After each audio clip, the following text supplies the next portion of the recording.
Over to the NFL, where we wait on Aaron Rodgers to make a decision on where he will play this upcoming season. That wait continues as we welcome in our NFL insider, Jeremy Fowler. You had to be here yesterday for our high school superlatives. But Jeremy, what's the latest on Aaron Rodgers and the Steelers situation? Amina, the Steelers remain optimistic in Aaron Rodgers. They have had contact, I'm told, with Aaron Rodgers. They believe Rodgers is still interested in potentially becoming a Pittsburgh Steeler, but nothing hard and fast, no updates right now. Two key dates for you. You have OTAs start May 27th.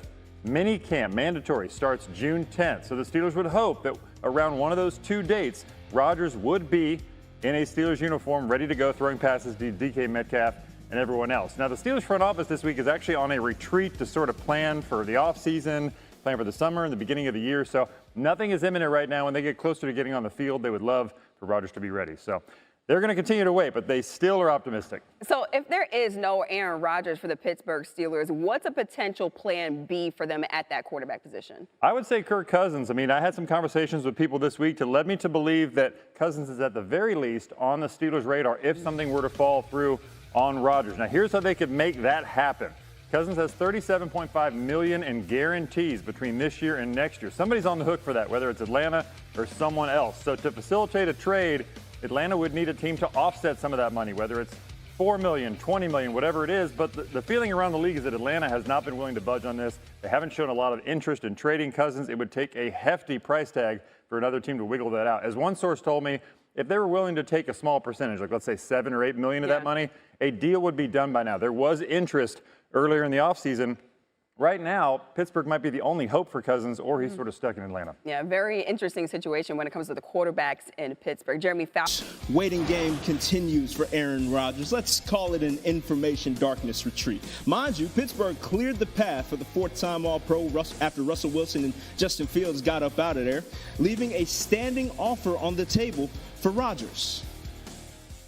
I'm banking on our senior NFL writer, Jeremy Fowler, to help us shed some light on this here situation. Now, Jeremy, what more can you tell us about where things stand between Aaron Rodgers and the Steelers currently? Yeah, well, people I've checked with the team say that they remain optimistic about Aaron Rodgers. They have had contact with Rodgers in recent weeks, but they don't have a hard and fast update. So they wish they had more clarity here, but this looks like systems go that he is plan A. They're going to wait this out. They know that he's had some family things or some personal issues that he has talked about in the Pat McAfee show that he has to work through. And so they're willing to remain patient. I saw team president Art Rooney II at the owners' meetings earlier this week.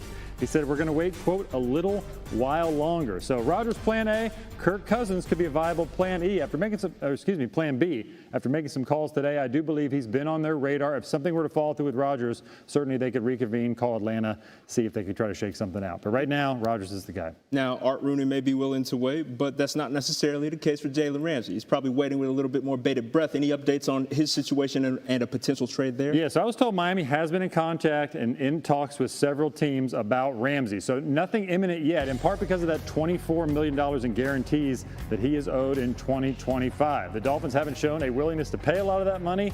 Neither do teams. Now, the LA Rams have been loosely involved here. You know, they won a Super Bowl with Ramsey. They're very familiar with the player. Nothing hard and fast, though, as far as a deal. NFC East could be one to watch. Dallas Cowboys, look, they made 3 trades this offseason, 4 players on rookie deals. Could they make a 4th trade on an NFL veteran who's on a bigger contract, certainly, but they need cornerback help?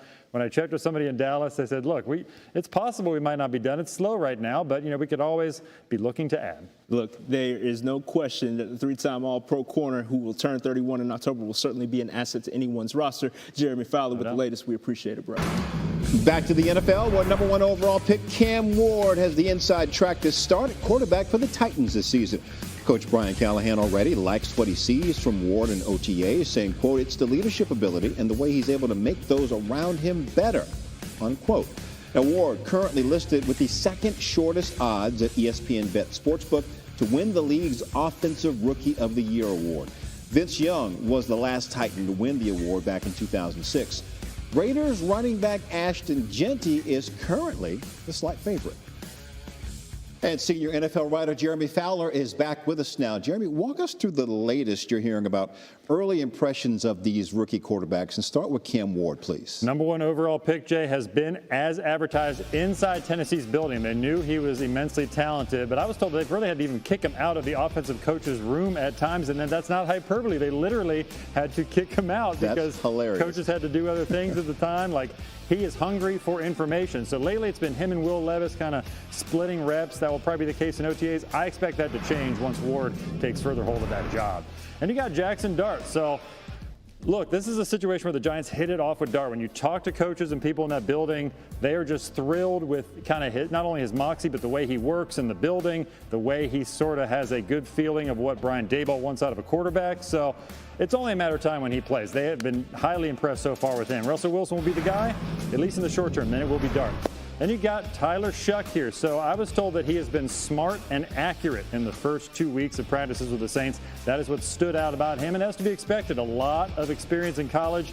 He's in his mid-20s, so they knew that coming in that he would really fit that mold, and he's got the arm strength. But Spencer Rattler has been making a little bit of a move here, too. Year 2 jump. The coaches last year really liked him, even though he kind of underproduced on the field, but he was put in a bad situation, not a lot of help. So Rattler and Shuck are going to be kind of trading blows here for the next few weeks. Okay. The Saints, by the way, have started 8 different quarterbacks since Drew Brees retired, second most in the NFL in that span.